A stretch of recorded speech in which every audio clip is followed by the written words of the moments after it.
e que nós temos que assegurar que toda a legislação de cada país é cumprida. Naturalmente, para nós seria complicado, até porque ninguém lê cirílico, nem ninguém compreende a língua na Castelbel, seria complicado termos a certeza de que estávamos a cumprir tudo o que era necessário cumprir na Rússia, por exemplo, entre outros países em que nós estamos. E, portanto, por esse fator, nós decidimos que um distribuidor é a pessoa que assume a responsabilidade pelo cumprimento da legislação daquele país. Portanto, eles dão-nos, obviamente nós fornecemos toda a informação necessária, mas é o distribuidor que nos pede. Portanto, nós temos distribuidores na Rússia, nos Estados Unidos, na Austrália, na Nova Zelândia, no Japão, enfim, os pontinhos vermelhos que vêm aí, e temos depois agentes comerciais. Temos agentes comerciais, sobretudo na Europa, pela facilidade das transações, porque a moeda é a mesma, porque em termos logísticos é muito fácil, o produto, o agente angaria a encomenda, nós pagamos uma comissão e depois o produto é faturado e expedido diretamente da fábrica no Castelo da Maia para os nossos clientes na Europa. Nos casos de venda direta, são simplesmente casos de clientes com uma dimensão tão assinalável que o próprio comprador vem ter connosco. Ou seja, são grandes cadeias que vêm ter connosco à fábrica ou que nos visitam nas feiras e, portanto, o negócio é feito diretamente, sem precisar nem do distribuidor nem do agente, porque eles próprios asseguram tudo aquilo que é preciso para fazer a comercialização. Alguns fatores que consideramos que têm sido muito importantes para conseguirmos fazer um bom trajeto em termos internacionais. Nós temos uma equipa que está muito atenta àquilo que são as tendências internacionais em termos de moda e em termos de design de interiores. Nós somos uma empresa de sabonetes e de fragrâncias que funciona muito como uma empresa de moda. Nós lançamos coleções.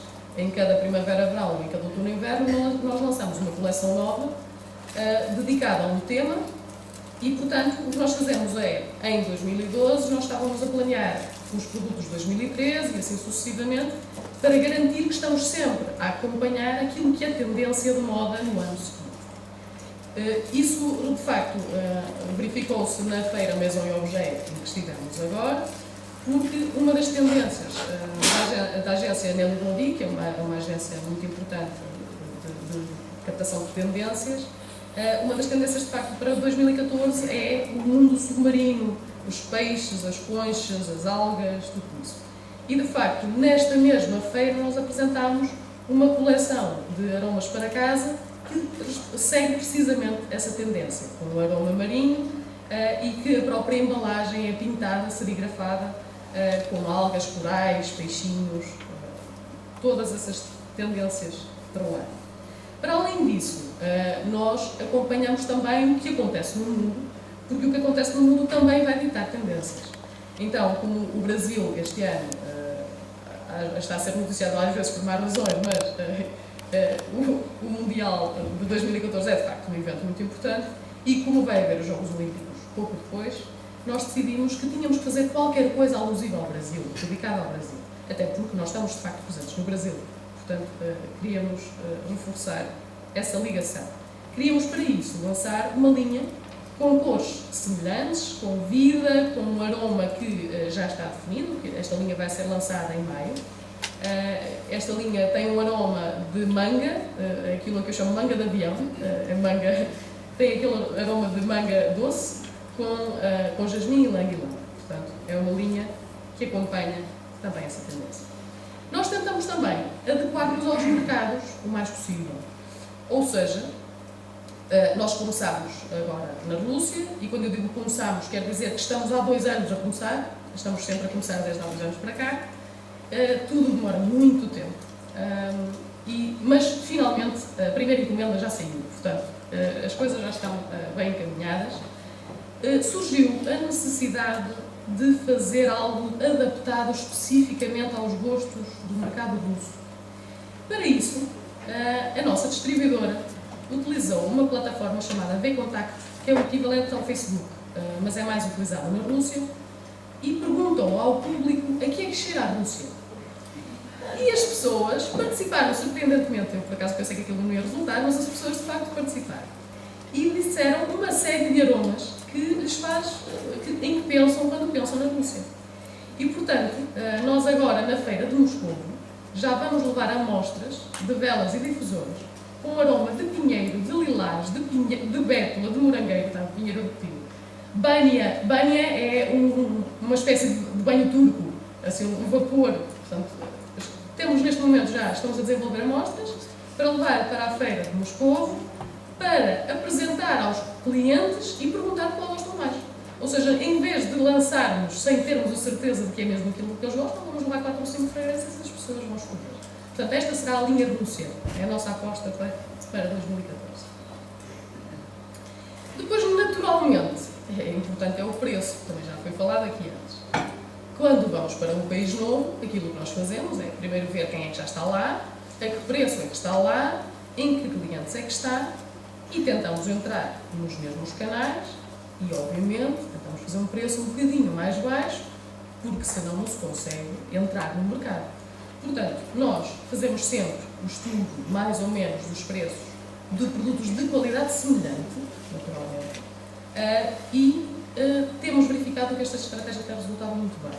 Porque as pessoas, para o mesmo produto, naturalmente, se conseguirem comprá-lo um bocadinho mais barato, obviamente preferem. Quanto às ferramentas de que nos temos valido para o nosso processo de internacionalização.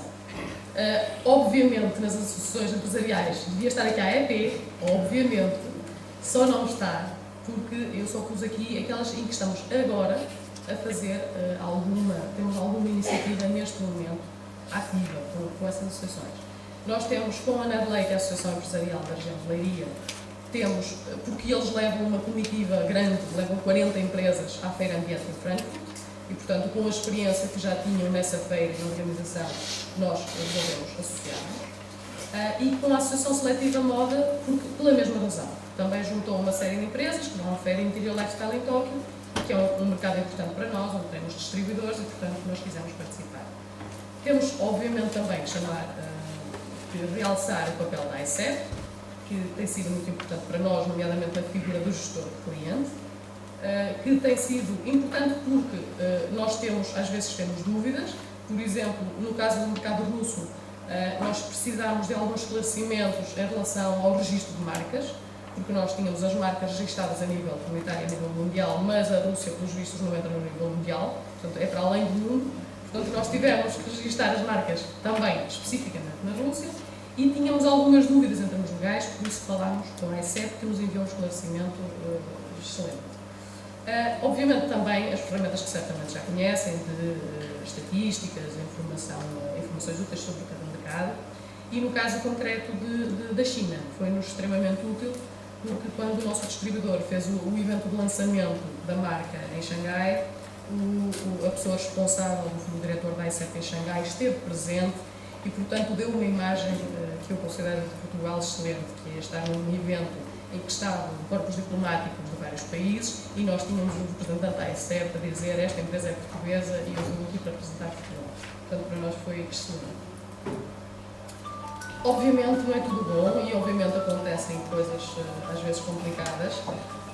Temos tido alguns problemas sui generis, nomeadamente em termos de restrições nas alfândegas.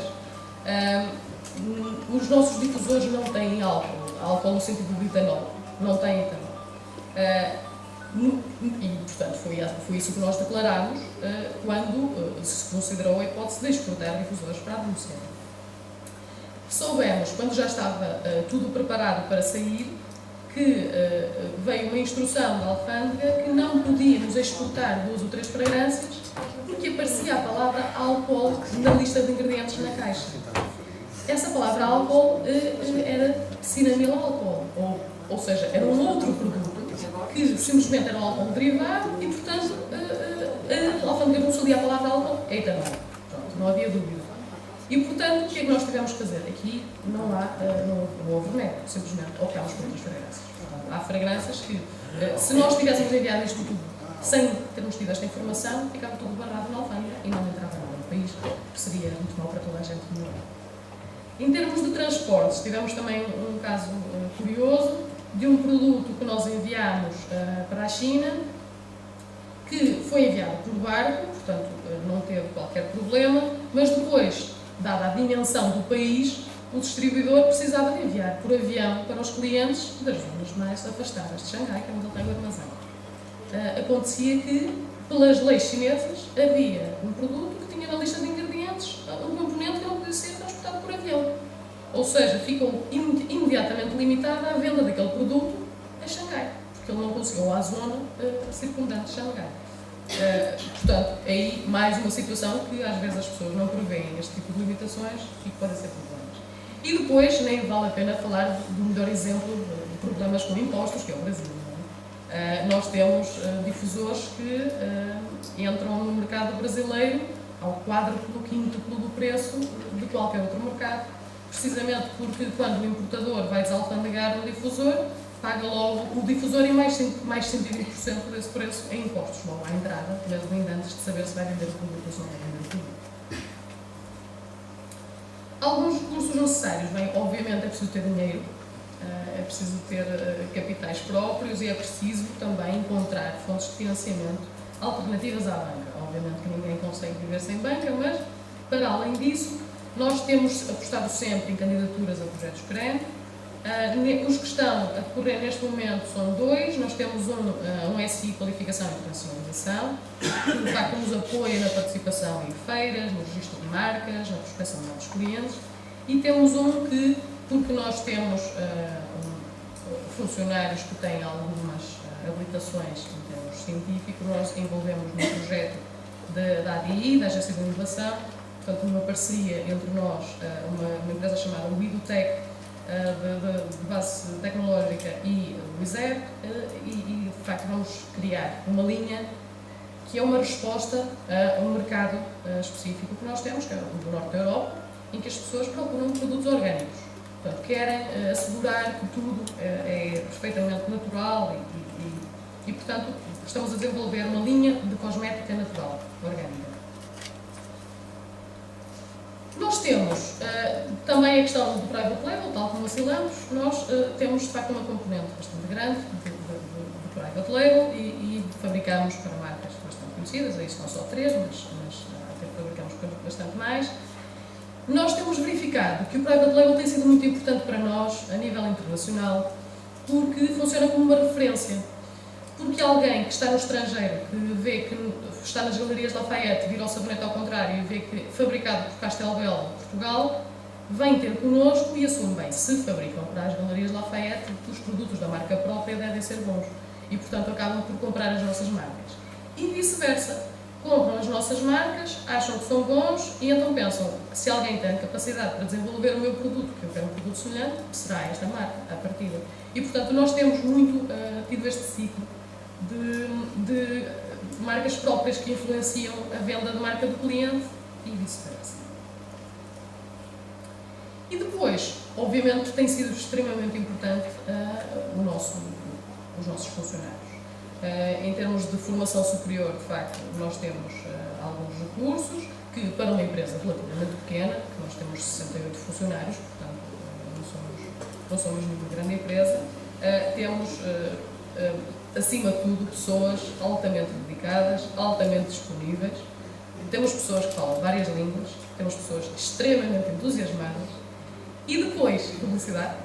O momento de publicidade supostamente acabou ontem, mas se conhecerem alguém que quer candidatar-se a ser o novo diretor financeiro da Castelbel, estão abertas as candidaturas e, portanto, até ao início da próxima semana ainda poderão candidatar-se. E pronto, eu vou deixar aqui, que é por acaso alguém querer anotar. Muito obrigada.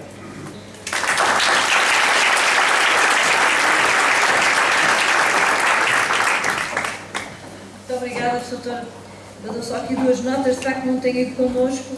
Efetivamente, as feiras que têm participado não são feiras que a AEP tenha realizado. E porquê? Porque se já há uma associação ou alguém a fazer essa feira, essa participação portuguesa, nós, por uma questão de não estarmos a concorrer e a fragmentar, que muitas vezes, mesmo não querendo, acontece, não fazemos essas participações. Mas desde já está convidado aí connosco nas nossas missões empresariais, que também é uma outra forma de abordar o mercado e que também as nossas empresas têm sucesso.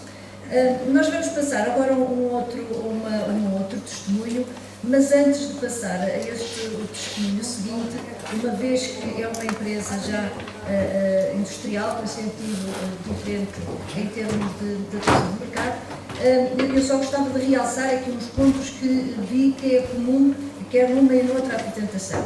Um deles tem a ver com ter tempo para investir, portanto, ter disponibilidade financeira para investir. É um ponto realmente que foi focado e que é de extrema importância. As empresas têm que ter essa capacidade, porque têm que ter um período de investimento, o retorno não é logo imediato e, portanto, ela tem que estar preparada para poder avançar nos mercados. Depois, em relação à qualidade do produto, à diferenciação e à adaptação do produto ao mercado, conhecer bem as regras do mercado para o produto estar devidamente adaptado. A notoriedade da marca, o conhecimento das tendências do mercado para uma melhor adaptação do produto, a preparação das participações nas feiras, as empresas levarem o trabalho de casa já muito bem feito para otimizar essa sua participação e tirar uma maior rentabilidade. E depois, de facto, estar bem preparada para os imprevistos que possam surgir e que, de facto, vão ter que realmente ultrapassar. Bom, estando a cumprir o horário, portanto, temos estado a portar muito bem comparativamente ao primeiro painel, vamos passar agora para o segundo testemunho, que é o Grupo A. Silva Matos. O Grupo A. Silva Matos remonta ao ano de 1980, com a criação da empresa A. Silva Matos Indústria Metalúrgica Limitada. Vocacionada essencialmente para a construção em aço inoxidável, nas indústrias alimentares, química e farmacêutica, esta foi a empresa-mãe de um conjunto de outras que foram, entretanto, nascendo com o desenrolar da atividade e do tempo. Hoje, do universo A. Silva Matos, fazem parte 8 empresas, todas sob a égide da A. Silva Matos Sociedade Gestora de Participações Ativas, constituída em junho de 2007. Atualmente estão firmemente instalados com empresas em vários países, se estou atualizada, 5 países, 7 empresas, construindo uma vasta gama de produtos. A aposta na qualidade e inovação tem possibilitado uma diversificação da oferta do grupo, bem como abranger novas áreas de negócio, como as energias renováveis. Em 1995, é a empresa Excelência selecionada pela Comissão Europeia para apresentar um case study europeu. E ao longo dos anos, mais uma vez, tem sido galardoada por vários prémios e títulos. Vamos ouvir, portanto, a experiência deste grande grupo. Temos aqui o diretor comercial, Dr. André Costa. Faz favor. Muito obrigado.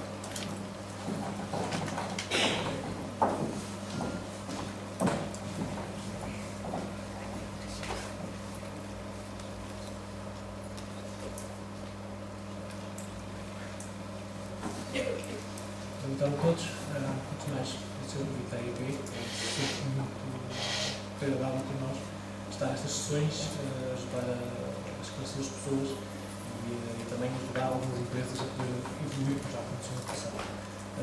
Mas a correção são mais empresas e mais países. Mas felizmente é assim, porque felizmente o Grupo Silva Matos é um grupo familiar, dentro já. Os Silva Matos e família, felizmente continua a ser um grupo familiar e com a transição dos pais para os filhos, digamos assim, no grupo nos últimos 5, 6, 7, 10 anos teve um crescimento exponencial e felizmente não houve alguns problemas típicos habituais que costumavam haver nas empresas familiares. A entrada dos filhos na gestão das empresas, felizmente ajudou a crescer bastante. Portanto, basicamente, em organização, fala um pouquinho sobre a história do Grupo Silva Matos, para perceber o que é, o que somos, o que fazemos, com algumas informações da empresa que eu estou a representar em particular, que é a Silva Central Mecânica. Depois fala também um bocadinho da internacionalização do grupo, com um foco que vai apenas para falar com vários exemplos do que nos aconteceu, pelo menos a mim em particular, nos últimos anos.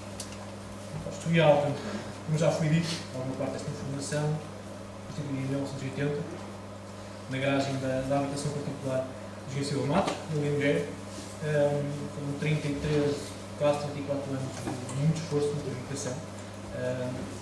Eram muito poucas pessoas, felizmente ainda há algumas outras que estão quase no início, com 25, 28, quase 30 anos de casa. É impressionante. Continua a ser uma coisa muito familiar e também muito regional, muito localizada em Severo de Goga, que é uma vila alguns perdida, a 30 km de Aveiro. Portanto, não é o sítio mais habitual e mais original para ter uma empresa que faz reservatórios de gás. São equipamentos em aço, equipamentos grandes, difíceis de transportar e que levam muito ar lá dentro. Portanto, é uma vila pequena, o trânsito para muitas vezes quando transportamos coisas, portanto, não é o sítio mais habitual. Mais uma vez, criado em 80, em 94 foi a primeira metal alquímica do país a ser certificada pela ISO 9001. Foi um passo muito grande e muito importante para a empresa se poder começar a exportar e começar a mostrar por A mais B que podia exportar e que podia estar presente em muitos mercados como o fez. São várias datas interessantes do grupo Ácido Bromados, os quais eu destaquei a Constituição, a certificação pela ISO 9001 e em 2006 o que foi digamos que o pontapé de saída do grupo Ácido Bromados como um grupo industrial bastante melhor do que era até aqui. Na altura houve um concurso, se são recordados, feito no Estado português, para a injeção de energia renovável na rede, através de energia eólica. Felizmente a Ácido Bromados apostou no cavalo certo, fizemos parte do consórcio vencedor e no dia em que saiu o resultado, na semana em que saiu o resultado desse consórcio vencedor, fomos obrigados a lançar o primeiro tijolo da primeira fábrica da fábrica de torres que estamos a fazer, que estamos a utilizar atualmente e onde foi pequeno atualmente. Portanto, essa fábrica de torres foi entretanto ampliada 2 vezes, porque foi efetivamente um negócio, não um negócio que estamos um consórcio vencedor e que nos dá muito trabalho hoje em dia. E esta empresa, criada em 2006 e 2007, representa atualmente quase 50% do que é o mundo. Depois em dia, são mais empresas e mais países, porque este gráfico já está desatualizado. O grupo Ácido Bromados está neste momento a sofrer uma reestruturação, fruto também da entrada dos filhos dos Ácido Bromados na gestão da empresa, pelos poderes e assim. Portanto, isto já está ligeiramente atualizado. Ao longo deste ano já estará mais melhor, uma expressão, mas pronto, só tem um estudo que estão presentes em vários países com várias empresas. Pequenos dados, a SCPS é hoje a holding familiar que controla o grupo. A família Ácido Bromados, sempre presente na SCPS, define todas as decisões, todas as indicações de gestão de forma vertical para todas as empresas, portanto não há diferenças entre empresas do grupo relativamente àquilo que se faz e como se faz. Como já foi dito, começava a fazer coisas em ação oficial para a indústria alimentar, mas muito simples, muito rudimentar, e hoje em dia o problema é sem energia. A energia na área do oil and gas, que é o principal, mas também a energia renovável que estão desenvolvidas. As empresas industriais que já foram ditas estão aqui especificadas, também já está utilizado, a SM Trailers, que é uma empresa que está sediada no Brasil neste momento, que é muito recente, portanto que é um novo destino, digamos assim, no país. O grupo fatura mais de 50 milhões de euros, este tem sido o valor típico dos 2 anos, mas neste momento estaremos, em 2013, há muitos finais, nós estaremos perto de 35 milhões, se tudo estiver correto, e o volume de exportações no grupo ronda os 60%. Já agora somos mais de 300 pessoas, 309, se não me falha a memória, alguns em outubro, novembro de 2013. Relativamente à Metal Mecânica, que é a empresa onde eu trabalho, na qual eu sou diretor comercial, que é a empresa originária, digamos assim, do grupo, por onde tudo começou, é aquela que é atualmente mais, não direi mais conhecida, mas é mais reconhecida em termos técnicos e em termos de trabalhos, inclusive na comunicação social, alguns projetos que fizemos. Temos também já uma empresa em Moçambique, criada, uma pequena empresa que está a começar a ver como é que o país se desenvolverá. Seguramente, o que o fundamental esta empresa que faz é o oil and gas, é trabalhar com empresas químicas e petroquímicas e empresas petrolíferas. O que fazemos, o que nós vendemos, acima de tudo, como podem ver, coisas um bocadinho estranhas, são coisas pesadas e que vão sempre vazias. Em termos de transporte é um terror, em termos logísticos é um terror. Posso dizer isso? Há muitos problemas de transporte, por que que pareça, passamos a ver uma vontade. Muito sucintamente, relatórios de gás, relatórios de autogás, relatórios contemporizados, reservatórios em aço carbono ou aço inoxidável, com diferentes aprovações e diferentes aplicações. Também temos outra área de negócio com os produtos especiais para as refinarias e para petroquímicas e afins, sempre a trabalhar com aço, aço inoxidável ou aço carbono. Há alguns destes produtos com especificações técnicas muito apertadas, temos inclusivamente clientes que fazem auditorias muito mais apertadas, muito mais complicado do que passado, um organismo de inspeção como um ISO e eu portanto, é uma área de negócio que vale cerca de 25% da metal orgânica, mas é mais interessante e tem uma rentabilidade também muito interessante. Relativamente a 2013, números provisórios, a metal mecânica foi um ano menos bom, portanto não fechava aos 20 milhões de euros, um ano normal seria maior, um bocadinho mais do que isto. Exportamos mais de 70% da nossa produção. Exportamos acima de tudo para a Europa, a África e o Médio Oriente. A Europa, por razões óbvias, o transporte é difícil, é complicado, portanto não há nada que inventar, mas para os sítios mais próximos.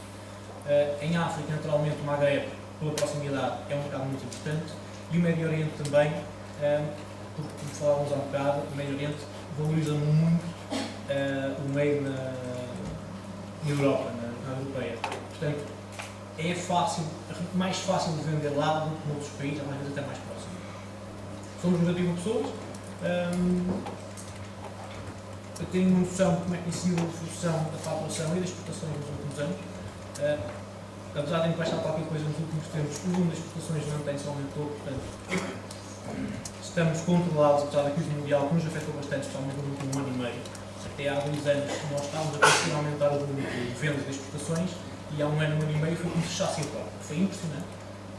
Nós tínhamos encomendas e carteiras de encomendas de 3, 4 meses e de um momento para o outro tínhamos uma carteira de encomendas a 2 semanas. Portanto, foi verdadeiramente assustador, mas pronto, demos a volta por cima e estamos, felizmente, neste momento voltamos, nós temos que ter encomendas até abril, maio, neste momento, portanto, ao final.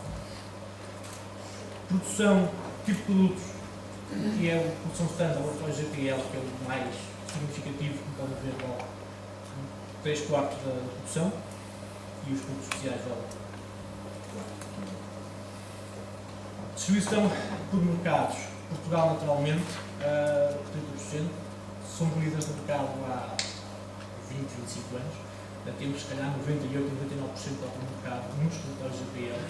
Temos concorrência, mas não tem a dimensão que nós temos, portanto, por aí conseguimos suplantá-la. Naturalmente, a Europa é o nosso mercado preferencial. É o que tem mais capacidade de compra, é o que tem mais necessidade de produtos que nós fazemos, portanto, obviamente, eles têm que seguir.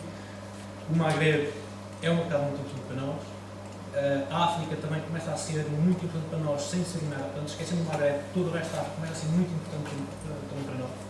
Especialmente os territórios grandes. Portanto, estes 6,1% são tudo equipamentos muito grandes, muito pesados, muito caros.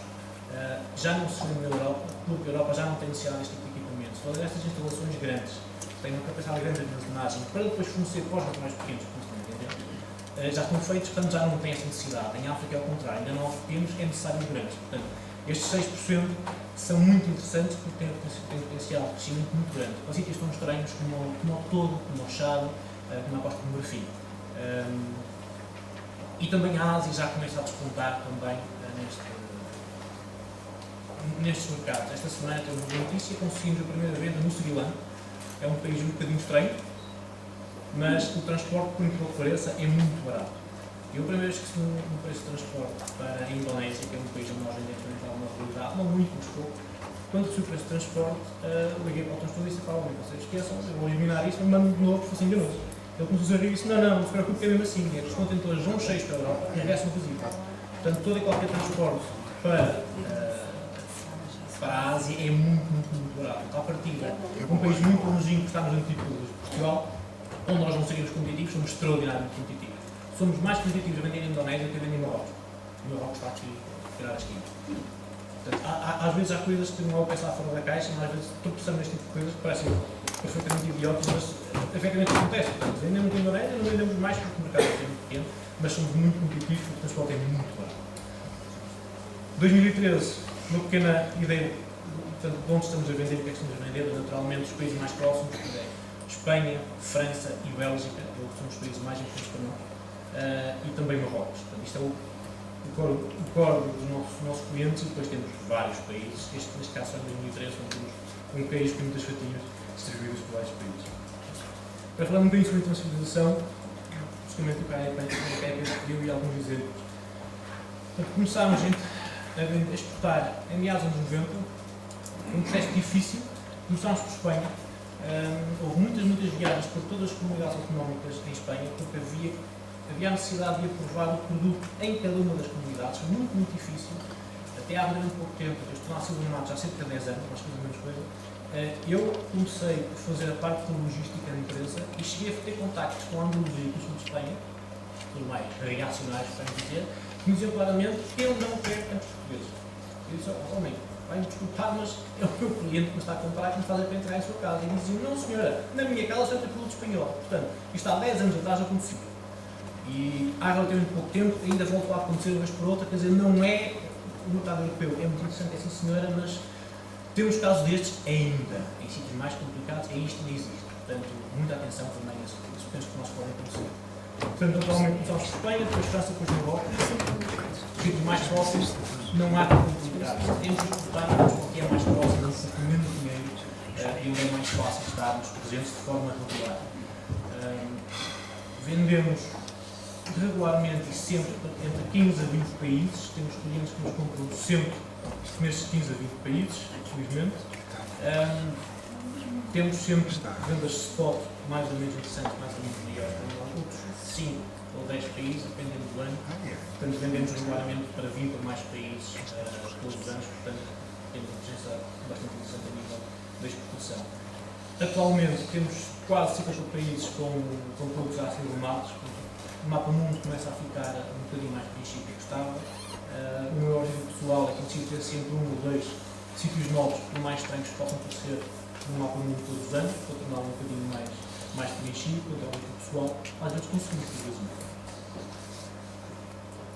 Formas de trabalhar em diversos países. Eu aqui saliento que, uma coisa que eu vou falar mais à frente, mas posso falar já, há muitos países em que é obrigatório ter um agente, ou distribuidor, um terceiro, com certeza que confirmar isso.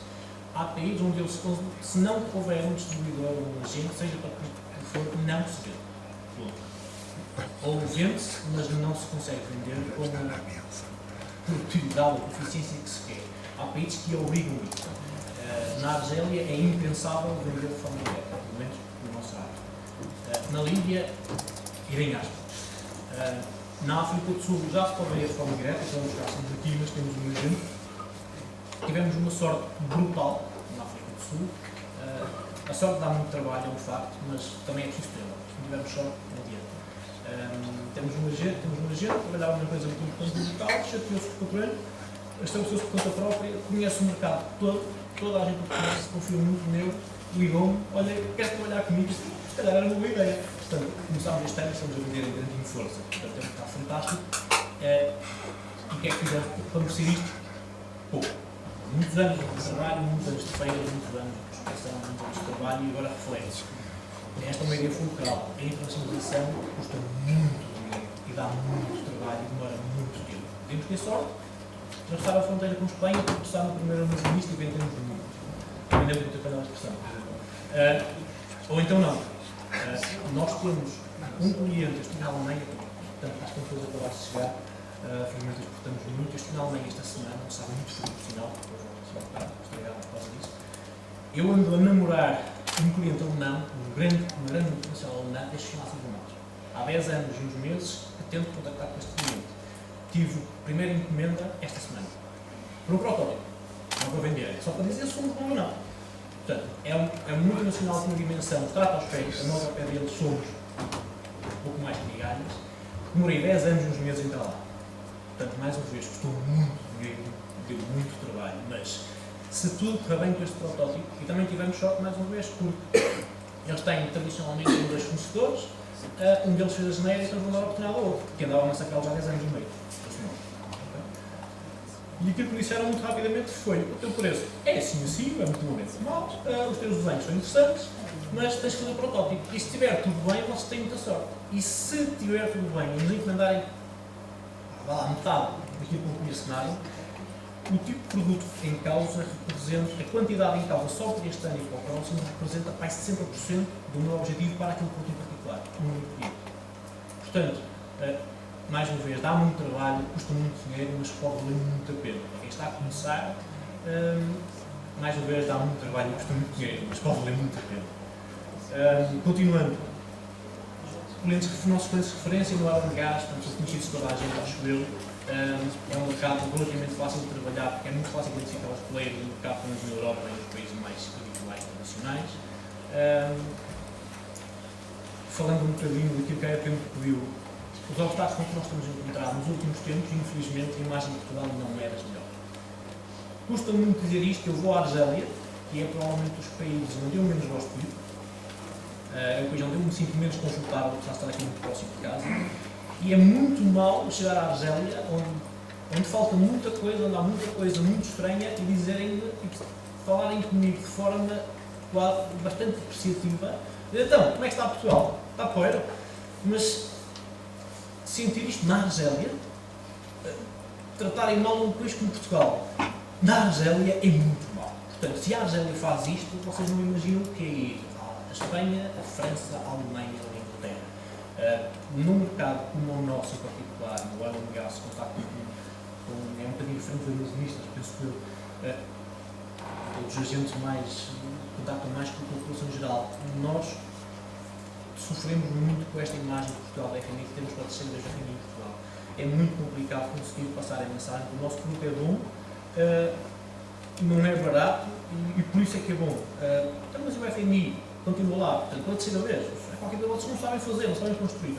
A imagem de Portugal não é boa, é preciso lutar contra isto e não é fácil. O mercado português é muito pequeno, infelizmente. A população de tudo.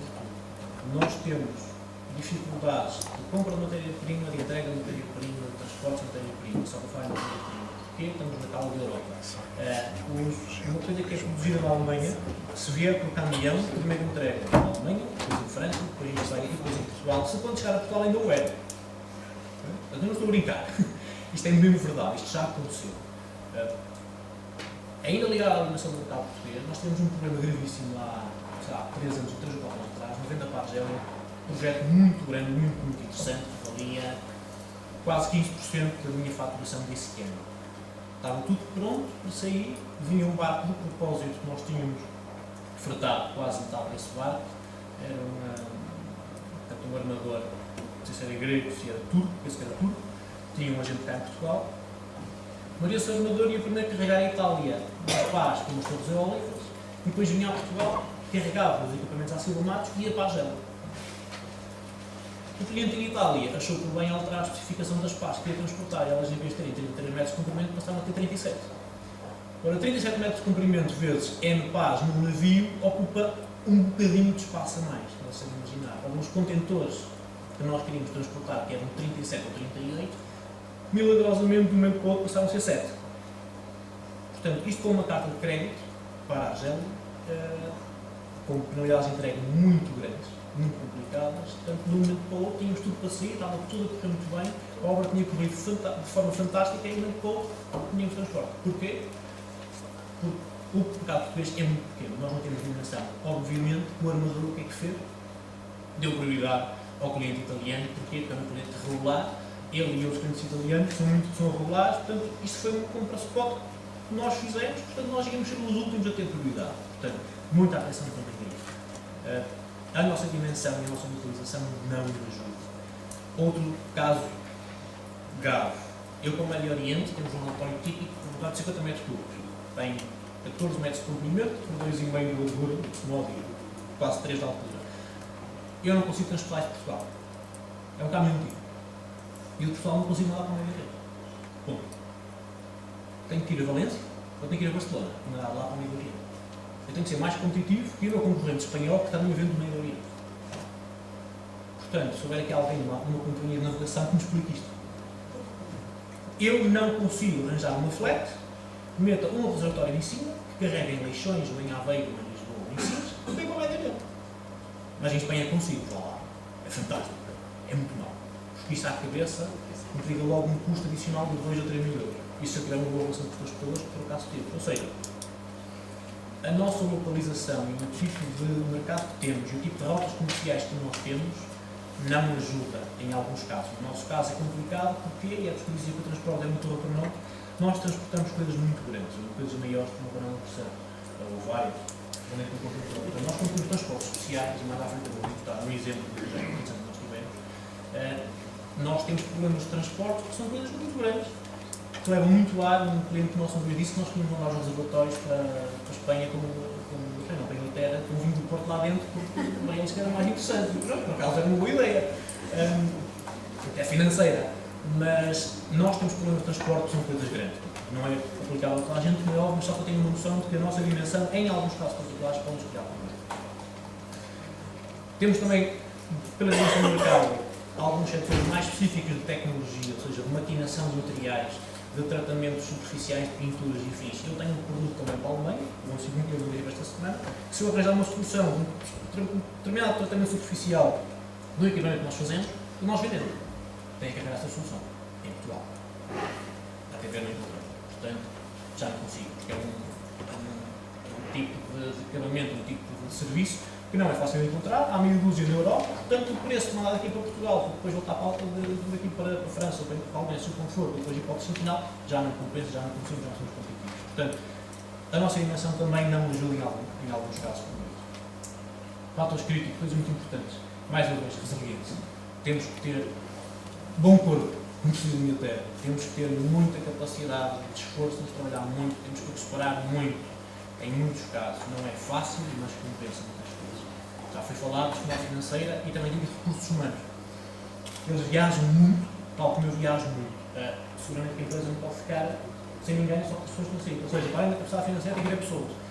Hoje é muito mais fácil com os telemóveis, com os tablets, com tudo, mas se não houver pessoas na fábrica, nós podemos estar a vender muito. Se não houver pessoas na fábrica, não se faz nada. Portanto, muita atenção nisso. Flexibilidade e capacidade de adaptação. Eu costumo dizer que nós até há 5, 6 anos atrás recebíamos poucas encomendas com muita quantidade. Vendíamos muito para poucos clientes.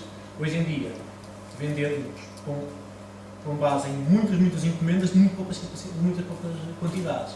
E nós antes fabricávamos uma série, 2.000, 3.000, 4.000 reservatórios do mesmo tipo para o mesmo mercado, para o mesmo país, que era a França. Hoje em dia temos que fabricar uns 4.000, 5.000 unidades de coisas totalmente distintas. Coisas que são de 1.000 litros, coisas deste tamanho, pequeninas, a coisas com 300 metros cúbicos que não cabem nesta sala. Portanto, fomos obrigados também a ser muito mais flexíveis e ter que nos adaptar muito mais àquilo que o mercado quer. Mais uma vez, como já foi falado, é começar a conhecer os mercados. No Magreb, por exemplo, negociar em Marrocos, ou negociar no Tunísia, negociar na Argélia, são três vezes lá é totalmente distinto, pelo menos a minha área. Eu em Marrocos comecei de forma diferente, comecei na Argélia e comecei na Líbia, portanto, e na Tunísia. Portanto, muitas vezes e também falando já um bocadinho do respeito cultural, é preciso saber o que é que se vai. A primeira vez que estive na Arábia Saudita, ia para lá assustadíssimo, o país mais muçulmano do mundo verde. E então tropecei numa coisa que estava na internet, que era as 100 coisas que se devia saber antes de ir para a Arábia Saudita. Parei na 22ª, na 23ª, que dizia algo do género. Um homem nunca deve falar com uma mulher, a não ser que ela seja acompanhada ou pelo marido ou pelo um familiar de primeiro grau. Caramba, como é que eu vou fazer isto? Como é que eu sei se o meu marido sei? Pânico generalizado. Chegar a Saudita, uma mulher, como se vê-se algumas na rua e tal, mas não. Portanto, ou seja, ir estar num hotel, numa reunião de trabalho e cruzarmos com uma mulher é quase impossível. Portanto, não há problema. Isto para dizer o quê? Também é uma coisa cultural, saber os costumes locais. Com um árabe, nunca se recusa um chá. Nunca. Se quisermos fazer negócio. E com um árabe, deve-se sempre beber mais do que um chá, mas nunca mais do que 3. Devemos beber, mas não usar. Portanto, são pequenas coisas que se aprendem com a experiência.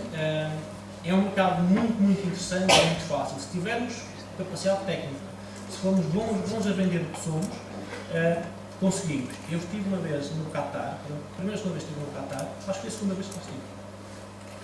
Fui ao clube, que é, grosso modo, a Galp lá do sítio, mas um nadinha maior. Qatar, porque o petróleo, para ver a dimensão do que é o clube. E fui ao gabinete do diretor de compras geral do clube. Portanto, o homem tem mais capacidade de decisão em termos monetários financeiros do que muito boa gente deste país, e era só ele que compra.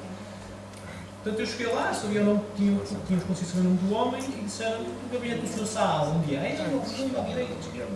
Eu cheguei lá, a porta estava aberta, bati, Sr. Saad, posso entrar? Não deu para mim? Pode. Expliquei, ainda de pé, disse-me que era assim assado, fazemos isto assim assado e achamos que eu gostava de falar consigo para ver se podemos colaborar. O homem, faça favor de sentar. Bebemos o chá, apresentámos o produto e ele olha nos olhos, para a minha reunião e diz assim: o produto é bom? Eu disse: é. E tens preço? Depende. Tem coisas que são caras, outras 5 são menos caras, temos que ver. Portanto, temos a oportunidade de dar preço. Sempre. Por regra geral, temos a oportunidade de dar preço. Mas nunca se faz asneira no Médio Oriente. Só se faz asneira uma vez. Porque todos os países onde eu estou pela primeira vez, há uma empresa italiana que fez asneira uma única vez na vida, o Google, lá, e todos me dizem isso. Mas tu não vais como aquela que fez isto aqui na quadra. Não me preocupes. Portanto, no Médio Oriente, nem todo lado, mas os países árabes são muito mais particulares, são muito mais difíceis de trabalhar por isso. Não se faz asneira. Ou se vamos fazer asneira, avisamos que isto vai correr mal e eles aí até ajudam e facilitam, desde que sejamos honestos e francos com eles. E por último, dizer bom dia e boa tarde é muito simples. Portanto, chegar a uma reunião com um árabe que não se conhece lá de nenhum e dizer salam aleikum, as pessoas, uma pessoa de fato e gravata, que nós fazemos sempre questão de ir, dizemos salam aleikum, ou eles dizem salam aleikum, nós dizemos aleikum salam, não precisa dizer mais nada, é isso inshallah. Mas sou quase um árabe, sou logo recebido de forma diferente, já nem preciso explicar o que é que vou, chamam logo o homem como se servir o chá. Portanto, estas pequenas coisinhas são muito simples, não custam dinheiro nenhum, são muito fáceis de aprender e é muito simples e muito fácil entrar num país deste, para tentar fazer negócio, para nos deixarem tentar fazer negócio, que é o principal, e às vezes vais dizer salam aleikum e aleikum salam. É muito importante também, no nosso caso em particular, para as equipas, conseguir ter projetos ou clientes muito relevantes. Nós temos 2 ou 3 casos muito interessantes que nos deram uma projeção muito grande. Um deles foi para o CERN, para o Salvador de Partículas em Genebra, na Suíça, onde fizemos 40 registros regulatórios em 50 metros cúbicos em 2001 a 2003. Foi um projeto enorme para acionados, crescemos muito e aprendemos muito. Posso dizer que no primeiro reservatório perdemos dinheiro, à grande, mesmo muito dinheiro. O segundo já ficou ela por ela, porque por ser começámos a ganhar dinheiro. E ainda hoje, quando temos um cliente novo, pelo menos na Europa, está provida da nossa capacidade de fabrico, nós dizemos, olha que nós já fabricámos para o CERN. E muitas vezes ele não está bem, então vamos falar com isso. Portanto, o CERN foi um caso muito marcante. E agora, ultimamente, o ESO, que é um observatório das estrelas, está localizado no Chile, portanto, isto deu uma televisão, no caso, já nos jornais que há pouco tempo, no passado. O nosso Ministro da Educação, no caso, esteve no Chile, do José Atacama, fazia a inauguração, portanto, muitas pessoas. Houve 3 ou 4 empresas portuguesas a fornecer para lá algum material, nós somos uma delas, foi um concurso internacional muito interessante. Ao início eu não dava nada por ele, porque as especificações eram completamente estratosféricas, nada daquilo que isso era. E eu respondi, para não dizer que não respondia. E acabámos por ganhar, à frente de tudo e de todos. Portanto, muitas vezes as coisas que parecem disparatadas não são. Tem um fundo. Qual é o problema? São cientistas que observam estrelas. O que eles percebem nos relatórios de gás? 0. Portanto, a especificação valia a menos 3. Portanto, foi muito difícil partir pedra, mas quando percebemos que podíamos ganhar alguma coisa, conseguimos ir para a frente e ganhámos. E este projeto tem uma dimensão, uma ideia da dimensão do que foi, nós fomos contratados para ganhar um concurso para fabricar os reservatórios, para fazer o transporte daqui até ao Chile, inclusive até ao deserto do Atacama, incluindo a descarga. Eu posso dizer que durante o fabrico e o transporte marítimo até ao Chile, dormi descansado, mas aquelas 2 semanas em que os tanques de reservatórios chegaram ao porto do Chile, tanto ao Antofagasta, e o transporte rodoviário, 500 ou 600 km até ao deserto, e a descarga que demorou cerca de 2 semanas, eu não dormi grande coisa, até por causa da diferença horária, portanto, os relatórios eram estes. Isto tinha cerca de 30 metros de comprido, por 13,5 de largura, pesava um pouco mais de 30 toneladas. São coisas um bocadinho grandes, um bocadinho difíceis de transportar e de manobrar. Eu estive a assistir à carga, essas fotografias são minhas, eu estive a assistir à carga destes relatórios no navio. De cada vez que um deles era colocado no navio, e o navio é grande e é pesado, portanto, vocês podem ver, portanto, no topo, portanto, na parte, aqueles cilindros que estão à frente, depois tem mais 3 ou 4 coisas daquelas lá atrás. Foi um frete dividido por 2 empresas, uma empresa do Biscaia, penso eu, do Norte de Espanha, e para nós tínhamos 2 terços no navio e eles tinham 1 terço. Mas de cada vez que uma coisa desta era colocada no navio, ele abanava muito. Portanto, são coisas muito grandes, muito pesadas, difíceis de transportar. Isto é no Chile, mais uma vez. Isto é no deserto do Atacama a 3.000 metros de altitude. O observatório, provavelmente, as antenas estão a 5.600, se não falha a memória. E isto é a estação de energia. Está a cerca de 3.000 metros de altitude. A descarga, foi tudo feito São empresas do Chile, mas foi tudo feito atado em Portugal, tudo coordenado em Portugal, com empresas portuguesas, transporte e logística portuguesa. Portanto, foi um projeto muito giro, muito interessante. No final recebemos uma carta, ao final, lá ao fundo podem ver o zero, depois está para ver a tempestade na areia, penso que não está lá a ver. No final recebemos uma carta de agradecimento pelo ESO, pelo responsável de operações do ESO, pela forma como decorreu este projeto, muito bem. Fomos inclusive convidados para ir à Alemanha, pelo género, a explicar a cerca de 150 200 alemães como é que se trabalha no Chile com o ESO. Portanto, deu-me um gozo muito grande no auge da entrada da FMI em Portugal. Está muito